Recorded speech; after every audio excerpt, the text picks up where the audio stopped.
Secret Lives of High Achiever Professor as they reveal their wild journey to OnlyFans stardom and their major regret. An ex-university chancellor who was fired for posting adult content with his wife online has furiously defended his right to make explicit videos. Horrified officials at the University of Wisconsin-La Crosse terminated Chancellor Joe Gao after discovering his X-rated content with wife Carmen Wilson, 56, under the name Sexy Happy Couple. The revelation tore the 63-year-old's personal and professional life apart. Not only was he accused of unethical and potentially illegal behavior by his former workplace, but his name was plastered across national headlines, and he was forced into challenging conversations with his family. And yet, in the months that followed, the couple, who are both vegan, have garnered a loyal following of fans hungry for their content, which includes videos of them cooking plant-based meals with X-rated stars. Now,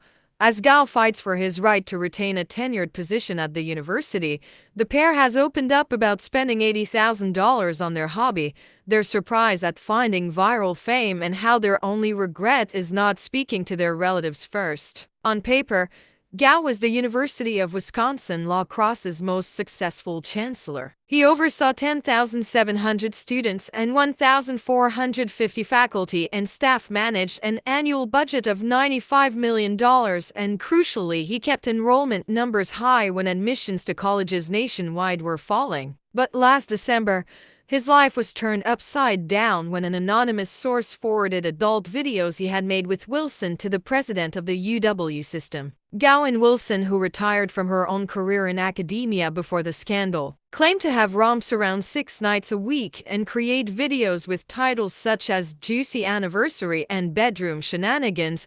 The couple often hire a third person for these scenes, usually an escort whom they interview at length first. Initially, the couple, who had both been in traditional marriages before for more than 2 decades, filmed themselves having romps for their own private consumption. But in May 2023, Gao announced plans to retire from his role as chancellor, telling his students he wished to concentrate on his YouTube cooking show with his wife. He intended to continue in the role until the end of the spring 2024 term. The decision emboldened the pair to start posting their content onto paywalled websites such as OnlyFans and Loyal Fans. Then, Gao's video editor suggested they move to free forums to find a larger audience. Within a matter of weeks, he was fired as chancellor. The termination letter said he had failed to report his income from the content and had violated the university's ban on using one's public position for private benefit. Officials labeled his actions abhorrent.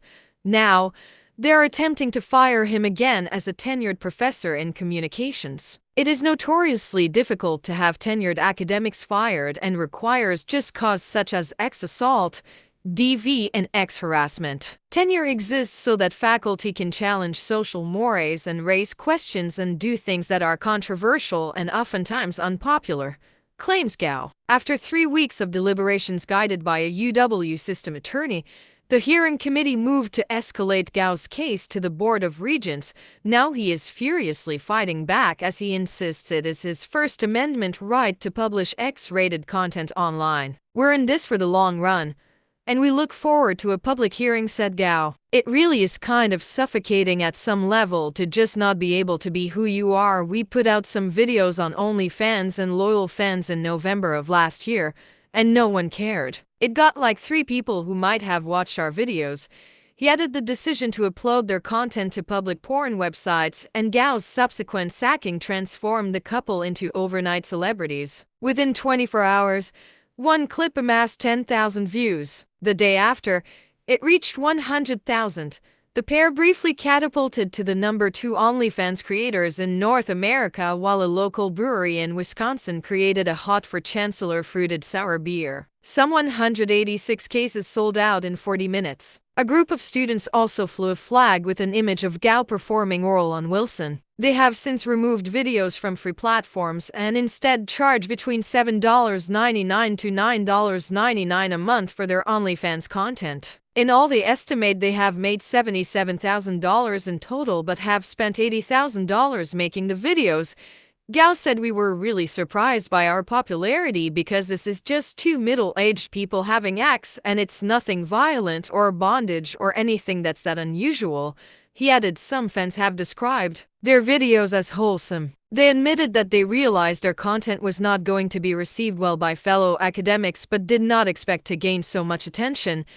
I mean, it's not like we put it on a billboard in Times Square, said Wilson, although that might have been more discreet considering around 330,000 visitors pass through Times Square each day compared to the 81 million who visit Pornhub. But why now? Why would two highly accomplished and esteemed middle-aged academics risk it all for the sake of sensual freedom? And so late in life? The couple explained that it wasn't until they met each other that they felt they could be open about their desire for a non-traditional relationship. Gao says, "I'm not getting any younger." Gao said, "I'm going to turn 64 in October, and you know she makes me feel like I'm in my 20s. I didn't know it could be this good," he added. Their entry into the adult entertainment industry began with a chance encounter at a conference while attending a Higher Learning Commission event in Chicago. They hired a male entertainer for a private performance in their hotel room. After the performance, the entertainer agreed to participate in a further encounter with Wilson, which Gao filmed. It was these interactions with ex-workers that sparked the idea to host a vegan cooking show with X-rated stars in a bid to unobjectify escorts. "It's about helping people understand that these folks are just like everybody else," Gao said.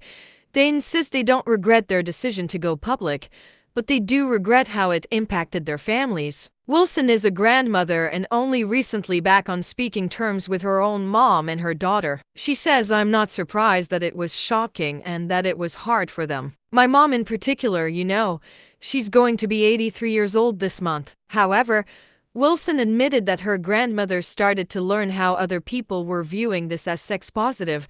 The most common phrase out of her mouth is, "I had no idea. And honestly, my mom and I have talked about sex more in the last 6 months than we did in my entire life." Wilson added, "If I were to do something differently, I would have contacted her prior to posting stuff online to have the conversation. I think that would have helped the shock factor." But Gao argues the controversy is necessary to question the status quo and start the conversation around sexual freedom. Prior to his high-profile sacking, the chancellor's sexual positivity had got him into trouble once before with the university. He had brought Nina Hartley, a 64-year-old renowned ex-star, to campus for a talk called Fantasy vs. Reality, Viewing Adult Media with a Critical Eye.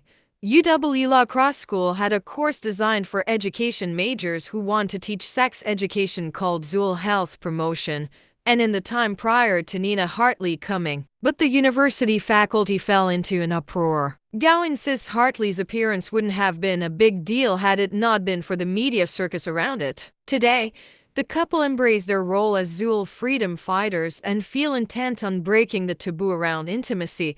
Wilson said, "I didn't feel shame about X and sensuality, and I would hope that we could bring that to young people, and including at some point our granddaughter." She takes a self-aware pause, being adding, "You know, when she's older, I'm not just going to spring it on her. If we can play some small role in changing the culture and conversation around X so that my granddaughters grow up in a much more X-positive society, I think that's fantastic." What's your take on this? Let us know by commenting below. Thanks.